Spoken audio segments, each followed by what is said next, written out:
할렐루야. 네, 예배에 참여하신 모든 성도님들, 또 영상으로 예배하시는 성도님들을 주님의 이름으로 사랑하고 축복합니다. 우리 서로 축복하겠습니다. 사랑하고 축복합니다. 사랑하고 축복합니다. 은혜의 시간 되시기를 축복합니다. 은혜의 시간 되시기를 축복합니다. 한 주간 고난 주간 특세를 준비하면서 여러 예수님의 고난에 대한 이렇게 책들을 이렇게 보게 되었는데요. 그 중에 아주 작은 소책자가 있었습니다. 은총이 깃드는 고난의 시간이라는 그 책, 얇은 책이었는데요. 그 표지를 이렇게 보게 되었습니다. 표지에 있는 그림이 어떤 그림입니까? 이 작품은 예수님이 한 손을 이렇게 펼치셔서 새해를 이렇게 받아주시는 그런 사진이었습니다. 남은 손은 매달려 계시지만 손을 펼쳐서 이렇게 새를 받아주시는 모습인데요. 이 작품은 영월 종교미술박물관에 있는 사랑과 평화를 주시고라는 작품입니다. 저자가 또 이런 설명을 하고 있습니다. 새 한 마리까지 받아주시는 주님께서 우리는 얼마나 지극한 사랑으로 우리를 받아주실까? 네, 이 새 한 마리도 받아주시는 주님께서 얼마나 지극한 사랑으로 받아주실까라는 그런 어떤 글을 썼는데요. 이 작품과 비슷한 또 작품이 있는데 아시시 프란시스코 수도원에 있는 그런 작품입니다. 프란시스코가 십자가에 매달린 예수님을 이렇게 바라보면서 두 손으로 그 십자가와 함께 예수님을 껴안고 있는 그런 내용, 그런 어떤 작품인데, 예수님은 한 손으로 이렇게 어루만져 주시면서 프란시스코를 이렇게 위로해 주시는 그런 작품이었습니다. 십자가의 고통 가운데 계신 분이 오히려 한 손을 누군가에게 뻗으시면서 다시 일어날 수 있도록 힘을 더해주고 있습니다. 참 예수님의 그 십자가의 모습, 육체적인 고통의 시간을 넘어서는 그 안에 담겨져 있는 우리를 향한 사랑의 모습을 그대로 참 보여주고 있는 작품이다라는 생각을 하게 되었습니다. 이번 한 주간 또 고난 주간을 보내게 될 때 여전히 우리를 위해서 손 내밀고 계시고 함께 해주시는 주님의 은혜가 깊이 묵상되므로 삶의 여러 어려움 속에서도 다시 회복시켜 주시는 그 어떤 하나님의 은혜를 체험할 수 있는 우리 모든 성도님 되시기를 주님의 이름으로 축복합니다. 자, 오늘 말씀은 이제 베드로의 인생에 가장 어려운 시간을 지나고 있었던 때였습니다.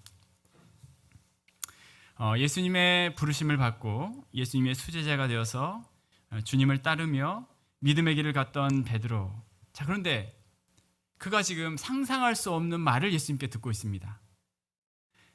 그리고 실제로 그런 길을 걸어가게 됩니다. 베드로에 있어서의 가장 큰 실패의 시간이었습니다. 십자가 위에서 손을 내미셔서 새 한 마리까지라도 받아주시는 예수님의 모습처럼 그와 같은 용납하심이 없다면 베드로는 다시 일어나기 어려운 그런 시간을 지나가고 있었습니다. 베드로에게 있어서 이 시간은 어떤 시간이었을까요? 오늘 베드로의 모습을 통해 고난 주간을 시작하면서 우리에게 주시는 그 십자가의 의미가 무엇인지 함께 생각을 해보기를 원합니다. 첫 번째 여러분과 생각할 것은 헌신의 고백 이전에 드려야 할 고백이라는 제목인데요. 우리 같이 함께 읽겠습니다. 시작. 헌신의 고백 이전에 드려야 할 고백. 네, 오늘 말씀은 예수님께서 십자가를 지시기 전 유월절 만찬 이후에 예수님께서 베드로에게 하셨던 말씀입니다. 네 복음서 모두 다 기록이 되어 있는 내용인데요. 유월절 만찬에서 이제 떡과 잔을 나눠 주신 이후 이제 겟셋마네 동산에 기도를 하시러 가시기 전에 그 사이에 이 일들이 일어난 것입니다. 베드로 너가 앞으로 어떻게 될 것이다 라는 이야기를 하고 있어요. 자, 오늘 이 36절부터 38절 말씀을 제가 한번 빠르게 읽겠습니다. 시몬 베드로가 이르되 주여 어디로 가시나이까? 예수께서 대답하시되 내가 가는 곳에 내가 지금은 따라올 수 없으나 후에는 따라오리라. 베드로가 이르되 주여 내가 지금은 어찌하여 따라갈 수 없나이까? 주를 위하여 내 목숨을 버리겠나이다. 예수께서 대답하시되 너가 나를 위하여 내 목숨을 버리겠느냐? 내가 진실로 진실로 내게 이르노니 다 굴기 전에 너가 3번 나를 부인하리라. 자, 지금 다른 복음서에서도 똑같이 이 내용들이 기록이 되어 있는데요. 성만찬을 하시고 나서 이제 겟세마네 동산에 지금 이제 가시기 전에 그 사이에 그 중요한 일들이 있는 예수님이 이제 겟세마네 동산에 올라가셔야 하는 그 시간 앞에 왜 이 이야기를 꼭 하셨을까? 여러분 왜 이 이야기를 꼭 하셨을까요? 그냥 예수님이 아시고 있어도 그냥 아무 말씀 안 하시고 그냥 마음속에 생각하고 있어도 되셨는데 베드로에게 왜 직접적으로 이 이야기를 하셨을까요? 굳이 지금 중요한 이 시기, 내일 십자가를 져야 하는 그 시기에. 그런 관점에서 보면 이 말씀이 단순히 베드로 개인의 예수님에 대한 부인에 대한 예언을 넘어서서 굉장히 중요한 의미가 담겨져 있음을 우리는 깨닫게 되죠. 본문을 보면서 몇 가지 질문할 수 있습니다. 몇 가지 질문. 여러분은 어떤 질문이 먼저 떠오르시나요? 이 본문을 보면서 어떤 질문이 떠오르시나요? 자, 한번 고개를 드시고 저를 한번 잘 봐주시겠습니다. 네. 피곤하신 분들이 한두 분 계시죠? 자, 눈을 번쩍 뜨시고, 눈을 이렇게 마스크를 눈까지 올리지 마시고요. 코까지만 올리시기 바라겠습니다. 눈 가리지 마시고, 네. 이 본문을 보면서 여러분 어떤 질문이 떠오르세요? 저는 지금 베드로의 다짐과 고백이 진짜 고백이었을까? 아니면 입에 바른 가짜 고백이었을까? 라는 질문이었어요. 전혀 예수님을 사랑하지도 않고 예수님을 위해 목숨 버릴 마음도 없는데 그냥 이 시간을 모면하기 위해서 마음에도 없는 대답을 하였는가라는 그런 질문입니다. 자, 그런데 그것은 아닌 것을 우리는 쉽게 알 수 있어요. 먼저 베드로는 확신에 찬 모습으로 여러 번 말해요. 베드로가 비록 다혈질적이고 행동이 앞서는 사람이었지만 거짓으로 그가 꾸며낸 말을 하는 사람은 아니었죠. 만약에 베드로가 그의 마음에도 없는 이런 이야기를 했다면 예수님이 분명히 마음을 아시는 예수님께서 지적하셨을 것입니다. 너는 그렇게 하고자 하는 마음도 없으면서 지금 이런 이야기를 하고 있느냐? 지금 예수님이 그렇게 말씀하셨겠죠. 더군다나 지금 상황이 어떤 상황이냐면 이 말씀을 하시기 바로 전이 6월절 성만찬을 하시고 너희 중에 누가 나를 팔 것이다 라는 굉장히 지금 숙연한 자리였어요. 이런 상황 가운데 내가 필요하면 예수님을 위해서 목숨을 버려야겠다라는 마음이 베드로에게 찾아왔던 거죠. 다 버릴지라도 나는 주님을 위해서 정말 목숨을 버려야지. 실제로 베드로는 생명을 걸고 예수님을 죽음에서 구할 작정이었습니다. 그래서 이후에 가룟 유다가 대제사장들과 무리들과 함께 예수님을 잡으러 왔을 때 베드로가 어떤 행동을 했죠? 그렇죠. 칼로 요한복음 18장 10절에 보니까 시몬 베드로가 칼을 가졌는데 그것을 빼어 대제사장의 종을 쳐서 오른편 귀를 베어버리니 그 종의 이름은 말고라.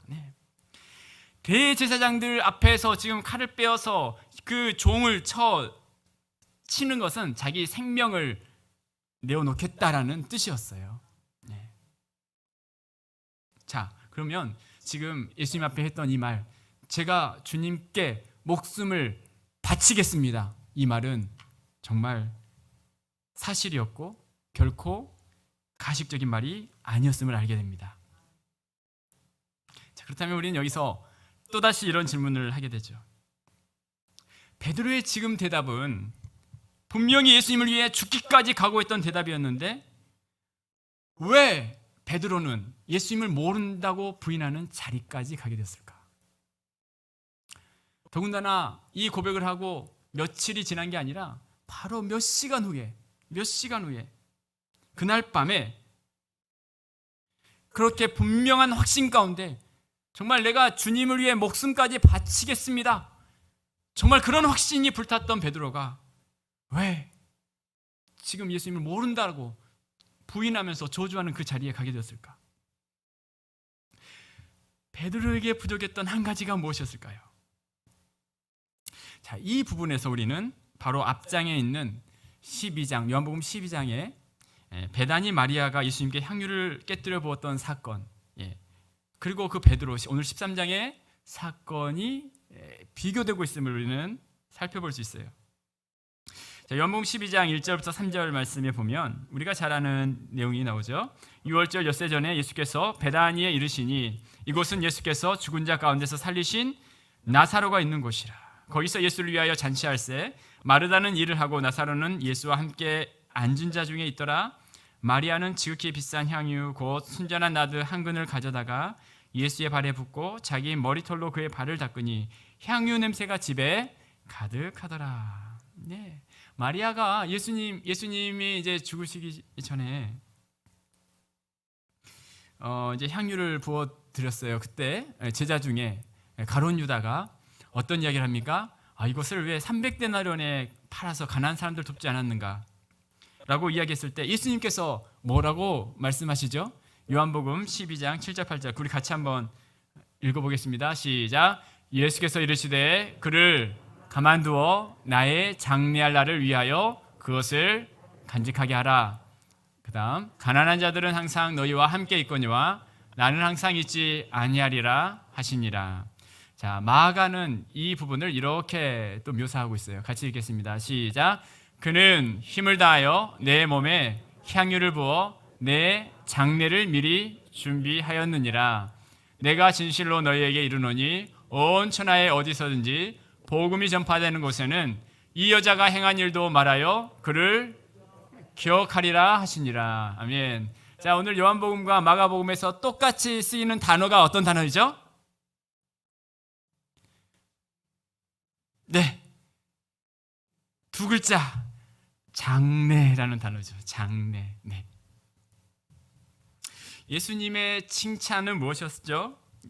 장례할 날을 미리 준비했다 라고 이야기하고 있어요. 지금 힘을 다하여 향유를 부었던 이 여인에게 예수님은 나의 장례를 미리 준비했다라고 이야기하고 있어요. 예수님께서 이 여인의 어떤 사랑, 헌신을 직접적으로 칭찬하는 표현이 없이 예수님의 칭찬의 그 메시지에는 더 근본적으로 예수님의 죽으심을 예비하는 모습을 칭찬하고 있습니다. 물론 그 마리아의 헌신과 사랑 그것이 기본적으로 있었겠지만 이 여인이 칭찬받은 것은 예수님의 몸에 향유를 부어 장례를 미리 준비했다라는 거예요. 장례를 먼저 준비했다. 자, 우리 옆에 분에게 이렇게 축복해 볼까요? 장례를 미리 준비했습니다. 장례를 미리 준비했습니다. 자, 그 말이 무슨 말일까요? 장례를 미리 준비했다라는 말이 무슨 말일까요? 예수님의 죽음을 마리아는 받아들이고 있다라는 거예요. 예수님의 죽음을 어떻게 했다고요? 받아들였다는 거예요. 제자를 포함해서 예수님이 죽으실 것이라는 이 사실을 유일하게 받아들이고 그것에 대해서 준비했던 사람이 바로 마리아, 이 여인이었어요. 물론 그 예수님의 죽음을 이 여인이 완전히 이해했다라고 말할 수는 없겠지만 최소한 예수님이 죽음을 향해 가시는구나 라고 생각을 했고 예수님의 장사를 받아들이고 그것을 준비했다라는 거죠. 마치 이런 것입니다. 우리가 여러분 장례를 치르게 되면 유족들은 떠나는 가족을 위해 마지막 사랑을 표하죠. 최선을 다하고 예의를 지키면서 그렇게 행하는 것처럼 마리아의 모습은 그런 모습이었어요. 이런 마리아에게 예수님께서 복음이 전파되는 어느 곳에서든지 이 마리아의 행한 일도 말하여 그를 기억하리라 하면서 굉장한 축복의 말씀을 주님이 하십니다. 자, 여러분, 베드로는 어떠합니까? 베드로의 모습을 봅니다. 베드로의 이 고백도 거짓이 아니었고 진심에서 우러나는 고백이었습니다.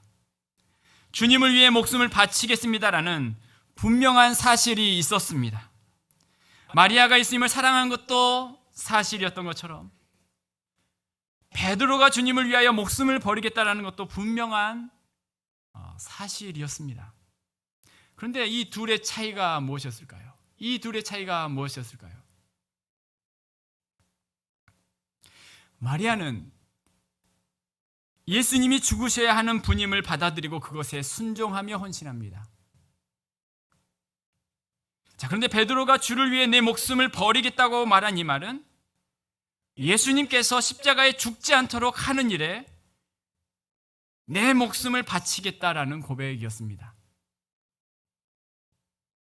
내가 정말 주님을 사랑하는데 그 사랑하시는 예수님이 죽어서는 안 된다라는 표현이었어요. 아직까지 베드로는 예수님이 자신을 위해 죽으셔야 한다는 사실을 받아들이지 못하고 있습니다. 자, 그래서 요한복음 12장의 이 마리아와 요한복음 13장의 이 베드로의 모습들이 이렇게 대조가 되고 있는 거죠. 여러분, 주님을 사랑하는 것은 분명히 베드로에게 사랑하는 것은 맞았어요. 그의 가슴은 뜨거웠어요. 그런데 주님이 행하시고자 하는 방향과 베드로의 열심의 방향이 달랐던 거예요. 예수님은 십자가의 길을 가고자 했지만 베드로는 그것이 아니었던 거죠. 여러분, 베드로는 주님을 위해 죽을 마음은 있었지만 예수님이 나를 위해 죽어야 하는 분인 것에 대한 그 사실을 용납하기가 어려웠어요. 사랑하는 여러분, 무엇이 먼저인가요? 내가 예수님을 위해서 제가 주님을 위해서 죽겠습니다라는 이 마음이 먼저일까요? 아니면 예수님이 나를 위해 죽으신 분이십니다라는 그 고백이 먼저일까요? 나를 위해 죽으신 주님, 십자가의 사랑에 감사합니다. 나 같은 죄인을 위해 십자가에 죽으셔야 하다니요.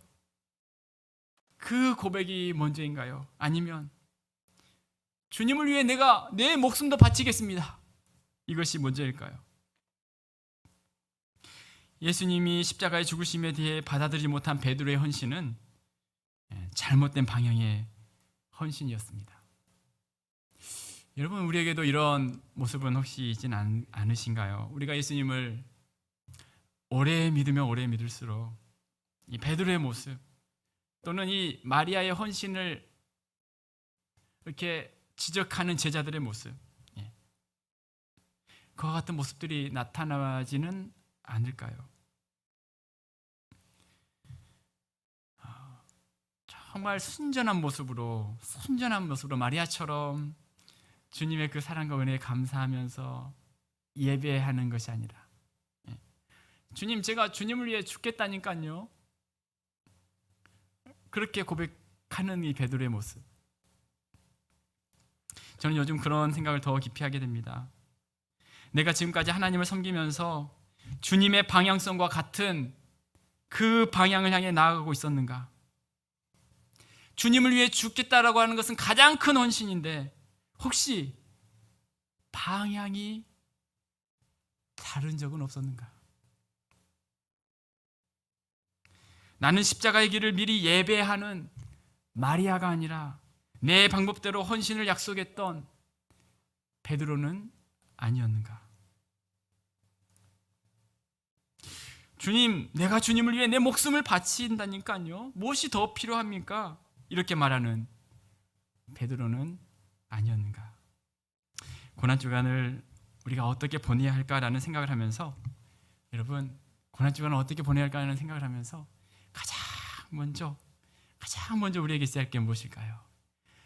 나 새벽 예배도 드리고 금식도 하고 내가 이것도 하고 저것도 하고 미디어도 이렇게 줄이고, 너무나 귀한 고백이지만 가장 먼저는 내 삶을 향해 행하신 놀라운 일들에 대한 그 믿음의 고백, 순전한 마음으로 주님을 사랑하는 그 고백, 그 고백이 우리 가운데 회복되어야 할 줄로 믿습니다. 이 말씀을 준비하는데 이 찬양이 생각이 났어요. 놀라운 사랑 찬양하리라, 우리를 위해 생명 주셨네. 놀라운 사랑 찬양하리라.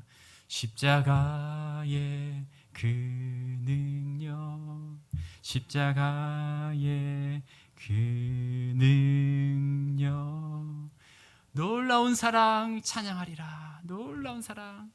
이번 한 주간 우리의 삶에 이 놀라운 사랑, 놀라운 사랑, 하나님의 사랑을 찬양하고 예배하고 경배하는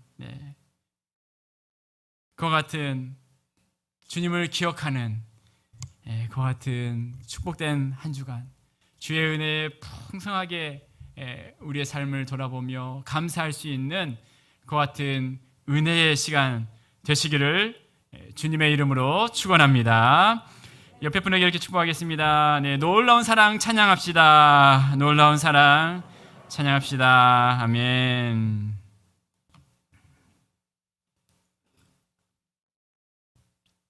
자, 두 번째 생각할 것은 잘못된 방향 설정은 동상이몽을 낳습니다. 자, 이렇게 한번 제목을 붙여봤습니다. 베드로는 주님을 위해 내 목숨을 버리겠나이다라는 고백을 드리죠. 예수님을 사랑하지 않는 게 아니었어요. 정말 사랑했습니다. 목숨 바쳐 주님 따르겠습니다. 내 목숨 진짜 아깝지 않습니다, 주님. 그런 마음으로 진짜 주님을 사랑하겠던 거예요. 그런데 무엇이 잘못됐다고 이야기하고 있어요? 방향 설정이 잘못됐다. 방향 설정. 여러분, 동상이몽이라는 말을 하지 않습니까? 동상이몽 무슨 말이죠? 동상이몽. 우리 중학생 친구들이 앉아 있습니다. 자, 같은 침대에서 꿈이 다르다. 같은 장소에 있지만 마음이 딴 데가 있다. 서로가 딴 곳에 마음이 있다라는 거죠. 3년간 예수님과 한솥밥을 먹었던 베드로였지만 예수님의 꿈과 베드로의 꿈이 같지 않았습니다. 오늘 이 36절, 37절 다시 한번 볼까요? 시몬 베드로가 이르되 주여 어디로 가시나이까? 예수께서 대답하시되 내가 가는 곳에 너가 지금은 따라올 수 없으나 후에는 따라오리라. 베드로가 이르되 주여 내가 지금은 어찌하여 따라갈 수 없나이까? 주를 위하여 내 목숨을 버리겠나이다. 예수님이 가시는 곳은 바로 십자가의 길이었어요. 그런데 베드로는 내가 왜 따라가지 못합니까? 예수님이 가시는 곳 어디든지 갈 수 있습니다라고 말하고 있어요. 자, 그런데 베드로가 생각한 것은 예수님의 십자가는 결코 생각하고 있지 않았다라는 거죠. 예수님의 십자가를 생각하고 있지 않을 뿐만 아니라 예수님의 십자가를 반대하고 있어요. 동상이몽이죠. 베드로는 모든 걸 다 할 수 있었어요. 주님을 위해서 내 목숨을 버릴 수도 있었어요. 그러나 단 한 가지 생각하지 못한 게 있었어요. 그것은 십자가였습니다. 그것을 결코 받아들이지 못했어요. 베드로 생각에 예수님은 십자가를 져서는 안 되는 분이셨어요. 마태복음 16장 21절 22절에 보면 이때로부터 예수 그리스도께서 자기가 예루살렘에 올라가 장로들과 대제사장들과 서기관들에게 많은 고난을 받고 죽임을 당하고 제3일에 살아나야 할 것을 제자들에게 비로소 나타내시니 베드로가 예수를 붙들고 항변하여 이르되 주여 그리 마옵소서 이 일이 결코 죽게 미치지 아니하리이다. 항변했다라는 것은 꾸짖었다는 거예요. 예수님을 꾸짖으시면서 예수님 지금 무슨 말씀하고 있으세요? 십자가를 지고 죽으시다니요. 주여 그리 마옵소서 이 일이 결코 주님께 미치지 아니할 것입니다. 다 좋은데 십자가는 안 됩니다. 예수님, 저는 예수님 돕고 싶습니다. 예수님의 성공을 돕고 싶습니다. 그리고 그 일에 제 목숨을 바칠 각오도 돼 있습니다. 모든 거 각오했습니다. 예수님 사랑합니다. 예수님 이 백성들 예수님이 이제 해방시켜 주셔야죠. 그 일을 이루는 일에 내 목숨 아깝지 않습니다. 그런데 중요한 것은 예수님의 성공에 대한 시각과 베드로의 성공에 대한 시각이 완전히 달랐다는 거죠. 예수님은 십자가를 가는 것이 성공이었어요. 그리고 예수님이 이루어야 할 일이었어요. 그러나 베드로는 그것이 아니었습니다. 자, 예수님 어떻게 말씀하시죠? 누가복음 9장 51절에 보면 예수께서 승천하실 기약이 차감해 예루살렘을 향하여 올라가기로 어떻게 하셨어요? 굳게 결심하니라. 왜 굳게 결심하셨죠? 예루살렘에 가셔서 이제 십자가를 지셔야 하기 때문에 굳게 결심하셨어요. 누가복음 19장 28절에 예수께서 이 말씀을 하시고 예루살렘을 향하여 앞서서 가시니라. 앞서서 주도적으로 그 십자가를 향해 주님이 가신 거예요. 이 목적을 주님은 한 번도 잊어버리지 않으셨어요. 이 땅에 오셔서 주님이 행해야 하실 일, 바로 십자가를 지시는 일, 굳게 결심하시고 그 길을 가신 것입니다. 자, 그런데 베드로는 그것을 받아들이지 못했어요. 예수님의 죽으심은 실패를 의미했어요. 예수님은 십자가를 지시는 것이 가장 큰 주님의 비전이고 목적이었지만 제자들은 달랐습니다. 십자가에서 예수님을 만난 사람들의 관점으로 십자가 의미를 보여주는 책이 한 권 있는데요. 십자가에서라는 책입니다. 그 책에서 이런 표현을 하는 것을 보았습니다. 베드로는 잘 한번 들어보세요. 베드로는 예수님이 자신이 상상했던 모습의 메시아가 되시기를, 그리고 자신 또한 그러한 메시아의 면모에 부합하는 제자가 되기를 원했다. 베드로는 예수님이 성공을 향한 확실한 길로 가기를 원했고, 자신은 거기서 예수님의 오른팔이 되어 예수님이 성공하시는데 큰 몫을 담당하기를 원했다. 그래서 예수님을 지키는 일에 자신의 목숨까지 버릴 각오가 되어 있었던 것이다. 다만 베드로가 깨닫지 못했던 것은 예수님이 선택하신 길이 오직 실패를 통한 성공, 포기를 통한 성취라는 특별한 방법이었다라는 사실이다. 베드로는 예수님을 십자가에서 구하기 위해서라면 무엇이든 할 수 있었지만 정작 십자가의 길을 따르는 데는 실패했던 것이다. 십자가의 길을 따르는 데는 실패했던 것입니다. 같은 침대에 있었지만 마음이 다른 곳에 있는 것처럼 동상이몽의 자리에 있었어요. 그런데 여러분, 베드로만 동상이몽이 아니었어요. 예수님이 예루살렘 성에 입성하실 때 많은 사람들이 호산나라고 예수님을 찬양하죠. 누가복음 19장 36절에 보면 가실 때 그들이 자기의 겉옷을 펴서 길에 펴더라. 이미 감람산 내리막길에 가까이 오심에 제자들이 온 무리가 자기들이 본 바 모든 능한 일로 인하여 기뻐하며 큰 소리로 하나님을 찬양하이르되 찬송하리로다. 주의 이름으로 오시는 왕이여 하늘에는 평화여 가장 높은 곳에는 영광이로다 하니. 예수님을 환영하는 이들의 마음속에 왜 예수님을 그렇게 환영했습니까? 예수님이 구원자로서 예언대로 나귀 새끼를 타시지만 이들의 생각에는 전쟁과 힘을 통해 구원을 이루기 원했던 거예요. 그래서 호산나 외치던 사람들이 며칠 만에 예수님을 십자가에 못 박게 합니다. 예수님의 마음과 무리들의 마음이 같아 보이지만 예수님은 다른 계획을 가지고 계셨던 거죠. 사랑하는 여러분, 잘못된 방향 설정이 아니라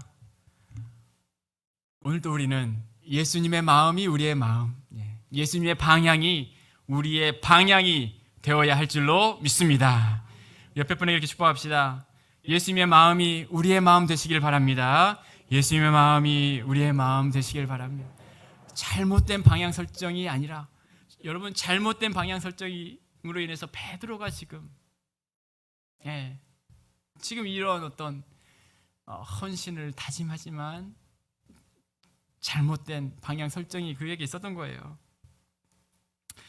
같은 장소에 있으면서 생각이 다른 것이 아니라 비록 몸은 떨어져 있어도 같은 마음을 품을 수 있기를 소망합니다.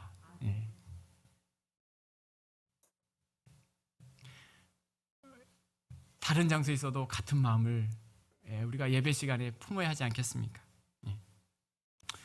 하나님의 꿈이 나의 비전이 되고, 우리가 그렇게 많이 찬양하잖아요. 하나님의 꿈이, 예수님의 성품이 나의 인격이 되고, 내 마음의 방향 설정. 여러분, 이번 고난주간 한 주간 여러분 마음, 우리의 마음을 다시 한번 점검하기를 원합니다.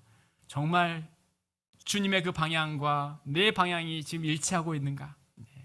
세상의 풍조에 휩싸여서 놓쳐버리고 있는 것은 없지 않는가? 그와 같은 은혜가 우리 가운데 있기를 주님의 이름으로 축원합니다. 네, 아멘. 세 번째 이제 마지막 우리가 생각할 것은 이제 베드로의 실패입니다. 베드로는 실패했죠. 이 시간 그 예수님의 예언, 예수님의 말씀대로 정말 베드로가 예수님을 모른다라고 부인하게 됩니다.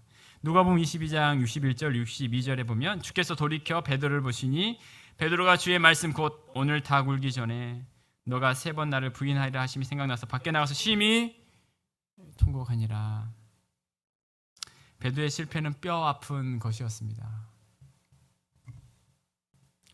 예수님의 생각과 자신의 생각이 달랐습니다. 예수님의 방향과 베드로의 방향이 달랐습니다. 헌신하겠다라는 고백은 있었지만 예배가 없었습니다. 그리고 결국은 예수님을 모른다고 부인하는 자리에 가게 된 것입니다. 봉사보다 앞선 것이 예배예요. 봉사보다 앞선 것은 예배입니다. 이 베드로의 모습을 보면서 우리는 그걸 깨달아야 돼요. 마리아의 이 예배, 주님을 향한 그 순전한 예배. 자, 그러면서 예수님이 이렇게 말씀하고 있어요. 36절을 같이 한 번 더 읽겠습니다. 시작. 시몬 베드로가 이르되 주여 어디로 가시나이까? 예수께서 대답하시되 내가 가는 곳에 너가 지금은 따라올 수 없으나 후에는 따라오리라. 내가 지금은 따라올 수 없으나 후에는 어떻게 된다고요? 따라오리라. 무슨 말씀이죠? 베드로를 포기하지 않으셨어요. 지금은 너가 십자가의 길을 이해하지 못해서 나를 따라오지 못하지만 나중에는 너도 이 길을 가게 될 것이다. 지금의 실패에 묶여 완전한 실패의 인생이 되는 게 아니라 지금은 다 이해하지 못해서 넘어지지만 나중에는 너가 나를 따라오는 사람이 될 것이다. 베드로는 그 말씀처럼 35년 후에 예수님의 길을 따라 십자가형을 받으러 로마 성문 밖으로 가게 되죠.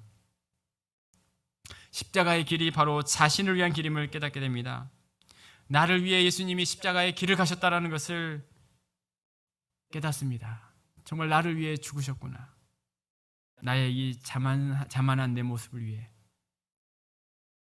자신 있는 혈기 있는 내 모습, 이 모습을 위해. 그렇게 자신만만했지만 그가 실패를 통곡하면서 자신의 모습을 직시하게 되고 정말 주님이 필요한 자가 나다라는 것을 베드로는 깨닫습니다. 그리고 부활하신 예수님을 만나고 오순절 성령 강림의 놀라운 역사를 체험한 후에 베드로는 이 십자가와 부활을 증거하지 않을 수 없는 사람이 되었어요. 사도행전 4장 10절에 보면 너희와 모든 이스라엘 백성들은 알라 너희가 십자가에 못 박고 하나님이 죽은 자 가운데 살리신 나사렛 예수 그리스도의 이름으로 이 사람이 건강하게 되어 너희 앞에 섰느니라. 사도행전 4장 18절 20절 말씀까지 보면 그들을 불러 경고하여 도무지 예수의 이름으로 말하지 말고 가르치도 말라 하니 베드로와 요한이 대답하여 이르되 하나님 앞에서 너희 말을 듣는 것이 하나님 말씀을 듣는 것보다 옳은가 판단하라. 우리는 보고 듣는 것을 말하지 아니할 수 없다 하니. 그 십자가의 주님을 체험하고 나서 이 은혜를 증거하지 않을 수 없었던 거죠. 여러분, 실패를 통해 하나님이 일하셨습니다. 누구보다 용기 있고 충성스러운 베드로. 그런데 그에게 필요한 것은 베드로가 기꺼이 목숨을 드리고자 했던 베드로 마음대로 상상해낸 예수님이 아니라 베드로를 위해 먼저 죽으신 예수님이었습니다. 강했던 베드로, 진실했던 베드로, 충성심으로 가득했던 베드로 이제 깨닫습니다. 십자가에 자신의 소망이 있음을 알게 됩니다. 그래서 예수님이 십자가의 길을 가셨음을 깊이 깨닫게 된 것이죠. 사랑하는 여러분, 그 주님이 우리를 위해 죽으셨습니다. 그 주님이 우리를 위해 죽으셨습니다. 십자가의 그 큰 사랑으로 그 아픔의 길을 가셨습니다. 순간순간 넘어지는 우리를 위해, 베드로와 같이 연약함 가운데 묶여있는 우리를 위해 그 주님은 오늘도 십자가 위에서 한 손을 우리에게 내밀면서 우리를 어루만져 주시고 계십니다. 그 사랑에 감사하며 그 주님을 예배하며, 이번 한 주가 무엇보다도 그 주님을 예배하며 그 주님과 함께하는 십자가의 놀라운 사랑에 감사하는 복된 삶이 되시기를 주님의 이름으로 축원합니다. 아멘. 네. 잠깐 기도하시고 오늘 입교 시작하겠습니다. 하나님 감사합니다. 십자가를 이해하지도 받아들이지도 않았던 베드로에게 찾아오셔서 십자가의 길을 보여주시고 그 길을 가신 예수님, 여전히 무지하고 잘못된 방향으로 갈 때가 많지만 우리를 사랑하시고 함께해 주신 그 은혜에 감사드립니다.